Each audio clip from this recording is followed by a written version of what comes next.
Cosmology तज्ज्ञ, स्वतःला captain म्हणणारा आणि राजकीय नेत्यांचा गुरु म्हणून ओळख निर्माण करणारा नाशिकचा अशोक खरात अचानक नाशिक पोलिसांनी त्याला अटक केली आणि त्यानंतर ज्या प्रकारे एकामागून एक गोष्टी समोर यायला लागल्या त्याने संपूर्ण महाराष्ट्र हादरला. कारण हा साधा बाबा नव्हता, तर अनेक मोठ्या नेत्यांशी संबंध असल्याचं सांगितलं जाणारं एक मोठं नाव होतं. अगदी शिंदेपासून ते दीपक केसरकर, राधाकृष्ण विखे पाटील आणि रुपाली चाकणकर यांच्याशी जवळीक असल्याची चर्चा आणि आता त्याच्यावर गंभीर आरोप. एका महिलेच्या तक्रारीवरून अटक झाली आणि त्यानंतर समोर आलेल्या व्हिडिओमुळे हे प्रकरण अजूनच गंभीर झालंय. महिलेच्या अत्याचाराच्या गंभीर आरोपांवरून अटक झाल्यानंतर या प्रकरणाशी संबंधित एक व्हिडिओ देखील समोर आला आणि त्या व्हिडिओमध्ये त्याच्या केबिनमध्ये महिलांसोबत गैरवर्तन होत असल्याचं स्पष्ट दिसतंय. पण मग प्रश्न इथेच थांबत नाहीये, इथेच संपत नाहीये. अनेक मोठ्या नेत्यांचा वरदहस्त असलेला हा कॅप्टन खरात नेमकी आहे तरी कोण? शिंदेपासून ते थेट इतर नेत्यांपर्यंत त्याचे संबंध नेमके कसे? भविष्य सांगणाऱ्या या बाबामुळे आता कोणाचं राजकीय भविष्य अडचणीत येणार आणि हा नेमका कोणकोणत्या प्रकरणात अडकलेला आहे पाहूयात या व्हिडिओच्या माध्यमातून. नमस्कार, मी अश्विनी पुरी आणि तुम्ही पाहताय नाशिक न्यूज. सगळ्यात आधी कॅप्टन खरात उर्फ अशोक खरात याला नेमकी कोणत्या प्रकरणामध्ये अटक झाली ते आपण समजून घेऊयात. नाशिकच्या सरकारवाडा पोलीस स्टेशनमध्ये एका 35 वर्षीय महिलेनं तक्रार दाखल केली आणि इथूनच या कथेमध्ये ज्योतिषी कम कॅप्टनचा संपूर्ण भांडाफोड झाला. या तक्रारीनुसार नोव्हेंबर 2022 ते 2025 या कालावधीत मिरगाव येथील ईशान्येश्वर मंदिराचा अध्यक्ष असलेल्या अशोक खरात उर्फ कॅप्टन याने त्या महिलेला गुंगीचं औषध देऊन अत्याचार केल्याचा आरोप आहे. स्वतःकडे दैवी शक्ती असल्याचा दावा करत मंत्रतंत्र आणि धार्मिक विधींच्या नावाखाली तिला ऑफिसमध्ये बोलावलं जात होतं, तिला संमोहित केलं जात होतं आणि तिच्या पतीला जीवे मारण्याची भीती दाखवत तिच्यावर अत्याचार करण्यात आल्याचं तक्रारीमध्ये नमूद आहे. महिलेनं पोलिसांत तक्रार केल्यानंतर तपास सुरू झाला आणि सरकारवाडा पोलीस स्टेशनमध्ये भारतीय न्याय संहिता कलम 64, 74, 351 आणि जादूटोणा प्रतिबंध कायद्याअंतर्गत कॅप्टन खरातवर गुन्हा दाखल झाला. यानंतर नाशिक गुन्हे शाखेनं बुधवारी पहाटे अशोक खरातला अटक केली. मात्र अटकेपूर्वी पोलिसांनी त्याच्या कॅनडा कॉर्नर येथील कार्यालयावर छापा टाकला आणि इथे जे सापडलं ते आणखीनच धक्कादायक होतं. कारण इथे सापडला एक पेनड्राईव्ह ज्यामध्ये तब्बल 58 जणांच्या आक्षेपार्ह व्हिडिओ सापडल्याची माहिती आहे. या व्हिडिओमध्ये राजकीय नेते, मंत्री, सेलिब्रिटी आणि महिलांचा देखील समावेश असल्याचं पोलीस सूत्रांनी सांगितलंय. त्याचबरोबर त्याचा मोबाईल देखील जप्त करण्यात आला असून त्यातही अनेक व्हिडिओ असल्याची माहिती समोर येते आहे. सध्या या प्रकरणाचा तपास क्राईम ब्रँच युनिट 1 आणि गुंडाविरोधी पथक करत आहे. आता हे झालं अटकेचं प्रकरण. पण प्रश्न असा आहे की हा अशोक खरात नेमकी आहे तरी कोण?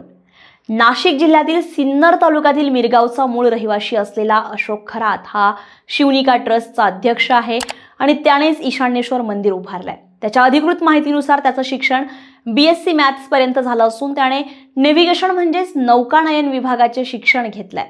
ट्रेनिंग नंतर 7 वर्ष भारतीय नौकानयन विभागामध्ये आणि त्यानंतर 15 वर्ष ऑस्ट्रेलियन व्यापारी नौकानयन विभागात सबमरीन कॅप्टन म्हणून काम केल्याचा दावा केला जातो आणि म्हणूनच तो स्वतःला कॅप्टन म्हणवतो. 29 वर्षांची सेवा पूर्ण केल्यानंतर तो रिटायर झाला आणि त्यानंतर त्याने ज्योतिष आणि अंकशास्त्राचा मार्ग स्वीकारला आणि काही वर्षातच राजकीय गुरु म्हणून ओळख निर्माण केली आणि म्हणूनच देशभरातील नेते, उद्योगपती, सेलिब्रिटी त्याच्याकडे भविष्य जाणून घेण्यासाठी येऊ लागले. नाशिकमधील कॅनडा कॉर्नर येथे त्याचं कार्यालय होतं आणि तो मंदिरात बसून लोकांच्या जन्मतारखेवरून भविष्य सांगायचा आणि त्यातूनच त्याने मोठं नेटवर्क तयार केलं. सामान्य कुटुंबातून आलेल्या या व्यक्तीनं मोठी संपत्ती देखील उभी केली. मंदिर परिसरामध्ये फार्म हाऊस, शेती आणि येणाऱ्या पाहुण्यांसाठी वेगळी गेस्ट हाऊसची व्यवस्था होती. तर तुमचं राजकीय भविष्य सांगतो असं म्हणत अनेक नेत्यांशी त्यानं जवळीक वाढवली. आता प्रश्न येतो तो म्हणजे हा अचानक चर्चेत कसा आला? तर तो चर्चेत आलाय 2022 मध्ये, जेव्हा तत्कालीन मुख्यमंत्री एकनाथ शिंदे अचानक सिन्नरला पोहोचले. शिर्डीहून साईबाबांच्या दर्शनानंतर कोणालाही कल्पना न देता त्यांचा ताफा वळवण्यात आला आणि मिरगावच्या ईशान्येश्वर मंदिरामध्ये त्यांचा अभिषेक झाला. त्यावेळी त्यांच्यासोबत दीपक केसरकर आणि राधाकृष्ण विखे पाटील देखील होते. शिवाय या दौऱ्याबाबत मोठी गुप्तता पाळण्यात आली होती. पण बातमी बाहेर आली आणि चर्चा रंगली की शिंदे भविष्य बघायला गेले होते का? आणि असंही सांगितलं जातं की दीपक केसरकर हे महिन्यातून अनेकदा या कॅप्टनकडे जात असतात आणि शिंदेंना तिथे नेण्यात त्यांची भूमिका होती. याच मंदिराचा अध्यक्ष खरात असल्यामुळे हे संबंध अधिक चर्चेत होते. त्यामुळे मुख्यमंत्री भविष्य बघायला गेले अशी चर्चा त्यावेळी रंगलेली होती. दरम्यान आणखी एक नाव पुढे आलंय, ते म्हणजे रुपाली चाकणकर. त्यांचा खरात सोबतचा व्हिडिओ व्हायरल झाला पाद्यपूजा करतानाचा. तसेच एक फोटो देखील जिथे त्या खरातच्या डोक्यावर छत्री धरताना दिसत आहे आणि एका कार्यक्रमात त्यांनी खरातच्या मार्गदर्शनामुळेच त्यांना महिला आयोगाचं पद मिळालं असंही म्हटलं होतं. मात्र त्याच्या अटकेनंतर त्यांनी ट्विट करत मला त्यांच्या वैयक्तिक आयुष्याबद्दल माहिती नव्हती, पोलीस तपासावर माझा विश्वास आहे असं सांगत स्वतःला या प्रकरणापासून दूर केला. तर दुसरीकडे सुषमा अंधारे यांनी या प्रकरणावर अत्यंत गंभीर आरोप करत याला महाराष्ट्राची एप्स्टीन फाईल्स असं संबोधलं. त्यांच्या म्हणण्यानुसार अनेक राजकीय नेत्यांचा या बाबाकडे सतत राबता होता आणि यापूर्वीही असे आरोप झाले असताना ते दडपण्याचा प्रयत्न झाला असं त्यांनी थेट सुचवलंय. एकूणच अशोक खरातच्या अटकेनंतर आता त्याच्याशी संबंधित अनेक नावं समोर येऊ लागली आहेत. 50 पेक्षा जास्त आक्षेपार्ह व्हिडिओ, राजकीय कनेक्शन आणि गंभीर आरोप या सगळ्यामुळे पुढे अजून काय काय उघड होणार याकडे आता सगळ्यांचंच लक्ष लागलंय. पण आता खरे प्रश्न सुरू होत आहे, हा फक्त एक व्यक्तीचा गुन्हा आहे का, की यामागे अजून खोलवर गेलेलं जाळं आहे? आणि जर जाळं असेल तर त्यात अजून कोण कोण अडकणार आहे? खरं तर भारतीय संस्कृतीमध्ये श्रद्धेला खूप मोठं स्थान आहे आणि म्हणूनच श्रद्धा ठेवा पण अंधश्रद्धा नको हा सल्ला विनायक दामोदर सावरकर यांनी आपल्या भाषणामध्ये गेल्या काही वर्षांपूर्वी दिलेला होता. मात्र श्रद्धा इतकी आंधळी होऊ शकते का, की माणूस स्वतःचा विचार करणं थांबवतो, धार्मिक विधीच्या नावाखाली कोणीतरी काहीही करेल आणि आपण ते न विचारता मान्य करू? म्हणजेच त्यामुळे श्रद्धा असावी पण विचारही असावा. पण आज प्रश्न असा आहे की आपण श्रद्धा ठेवतोय की अंधश्रद्धेत बुडतोय? आपण कोणावर विश्वास ठेवतोय की स्वतःचा विचार करणं सोडून दिलंय? कोणी दैवी शक्ती म्हणालं की आपण लगेच नतमस्तक का होतो?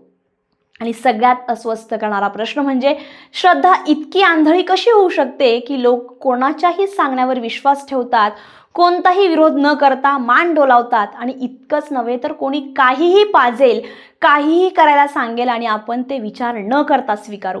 ही श्रद्धा आहे की स्वतःला हरवून बसणं? ज्यांना आपण लोकप्रतिनिधी म्हणतो, ज्यांच्यावर विश्वास ठेवतो, तेच जर अशा लोकांच्या प्रभावाखाली जात असतील तर सामान्य माणसानं कोणावर विश्वास ठेवायचा? महिलांच्या सुरक्षेची जबाबदारी असणाऱ्या पदांवर असलेली लोकच जर अशा प्रकरणाशी जोडले जात असतील तर मग महिलांनी नक्की न्याय कुठे मागायचा? आणि सगळ्यात मोठा प्रश्न हा की फक्त हा एक अशोक खरात आहे की अजून कितीतरी कॅप्टन आपल्या आसपास फिरतायत? 58 व्हिडिओपैकी अजून किती सत्य बाहेर येणार आहे? तुम्हाला काय वाटतं? हा प्रकार इथेच थांबेल की अजून मोठी नावं समोर येणार आहेत?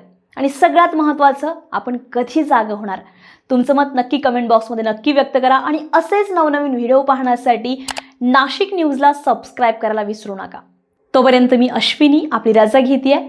भेटूया पुन्हा नव्या व्हिडिओत. धन्यवाद.